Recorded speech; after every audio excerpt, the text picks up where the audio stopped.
Did Abraham, Isaac, and Joseph really exist?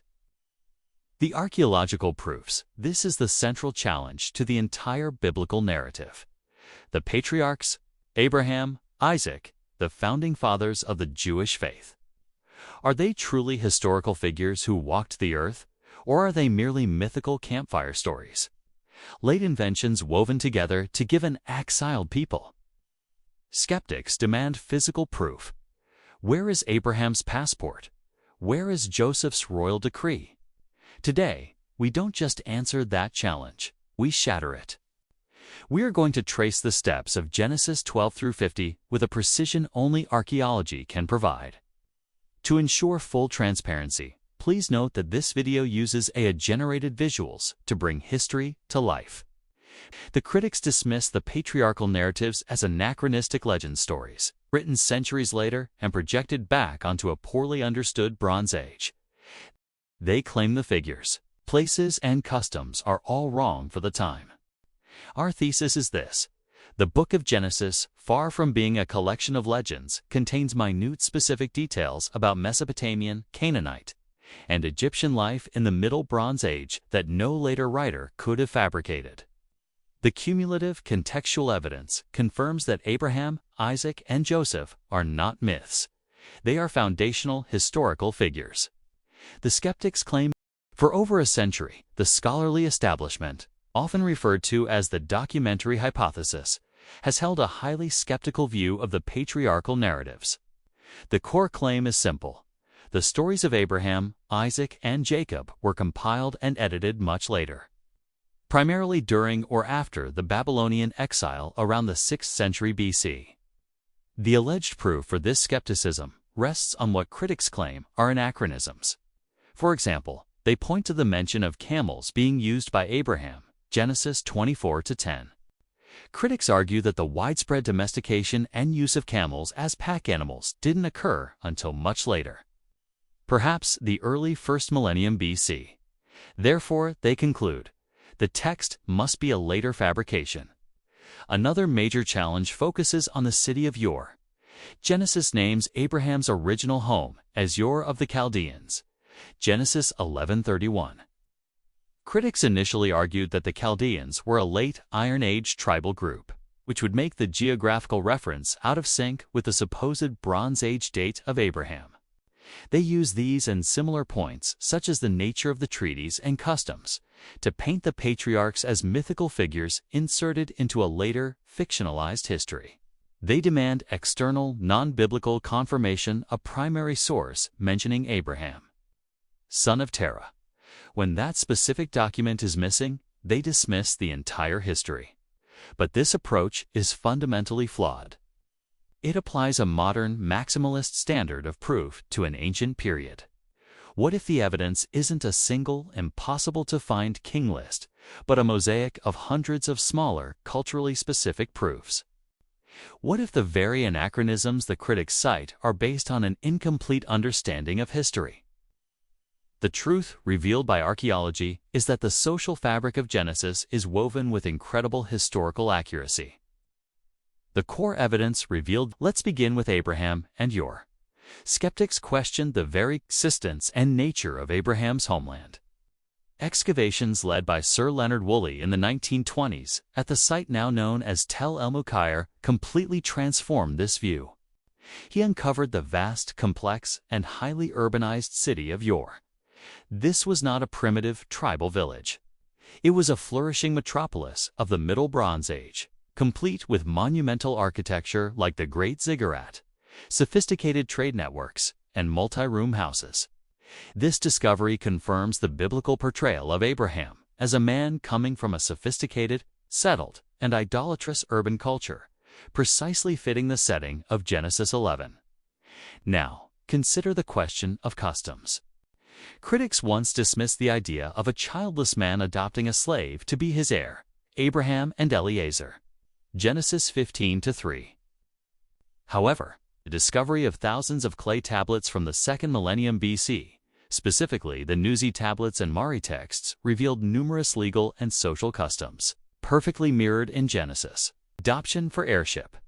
The Nuzi tablets contain contracts detailing the practice of a barren couple adopting a servant as an heir, only for that arrangement to be nullified if a natural son was later born, made exactly the scenario with Abraham, Eliezer, and then Isaac. Wife as sister. The peculiar practice of Abraham and Isaac, referring to their wives as their sisters in times of danger, Genesis 12:13, 22:2, is baffling in a modern context. Yet, the Nuzi and Hurrian texts show that calling one's wife a sister was a high-status legal term, elevating her position and providing her special protection. These are not broad generalities, they are specific. Legal minutiae of the Middle Bronze Age that a Hebrew writer in the 6th century BC could not have known unless they were preserving a genuinely ancient, original tradition. The contextual evidence for Abraham's era is so dense that renowned archaeologist William Foxwell Albright declared, "The patriarchs have become highly individualized figures of a remote age. Their stories reflect the cultural context of the Middle Bronze Age. Contextual proof and alignment." The most compelling proof comes from the story of Joseph and his elevation to the role of Vizier Prime Minister of Egypt, Genesis 41. The biblical account describes Joseph being sold into Egypt, rising through Potiphar's house, being imprisoned, and finally, interpreting Pharaoh's dreams to save the country from famine. The biblical detail is exquisite. First, Egyptian titles and customs. Joseph is given an Egyptian name, Zaphnath-Paneah, and marries Asenath, the daughter of the priest of On-Heliopolis. These names and titles are recognizably Egyptian from the Middle Kingdom period, Middle Bronze Age. Second, Vizieral authority. Pharaoh's decree to Joseph is to rule over my palace, and only the throne will be superior to him, Genesis 41-40.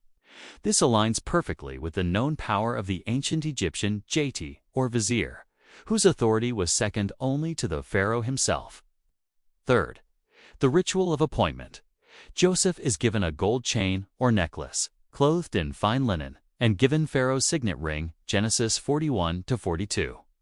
Archaeologists have found numerous Egyptian reliefs and texts describing this precise investiture ceremony for high officials.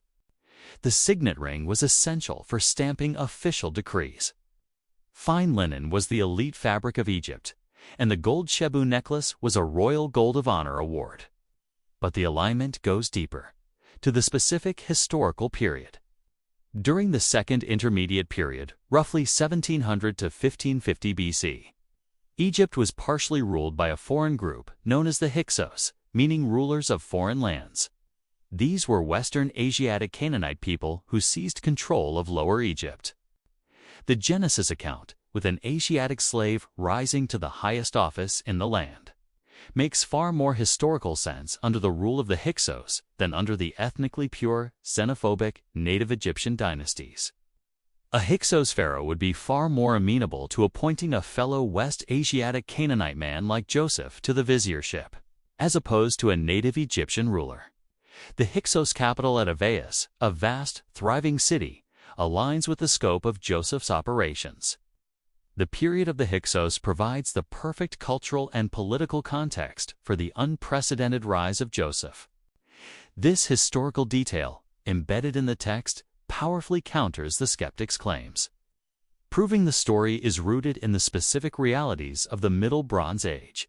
Significance and defense. What we have seen is not a coincidence, but an inescapable pattern. From the social fabric of Ur, validated by the Nuzi and Mari texts, to the rise of Joseph. Historically plausible under the Hyksos, the biblical narrative operates with surgical precision. The cumulative weight of contextual archaeology, the confirmation of names, titles, laws, customs, and political situations vindicates the historicity of the patriarchs. A later writer attempting to invent a history would have made fatal errors. They would have inserted anachronisms from their own time period. Instead, Genesis is filled with accurate, obscure, and complex details of the Middle Bronze Age. Abraham, Isaac, and Joseph were real men in a real history. The evidence is clear. The foundation of our faith is confirmed in the dust of history. If you found the evidence in this deep dive compelling, know this: The mission of Faith and Facts is to systematically dismantle skepticism by showing that the Bible is the most archaeologically confirmed book in human history. To see the full scope of the evidence, make sure you watch our full-length documentary compilation, Ancient Truths, The Unshakable Foundations of Scripture, where we tie all these proofs together. If you want to support this work, please hit that like button, subscribe for weekly evidence updates, and share this video with one skeptic you know. This presentation utilized AI-generated imagery and synthesized voiceover narration to maximize the visual quality and delivery of this historical and archaeological analysis. Thank you for watching, and may your faith be strengthened by the facts.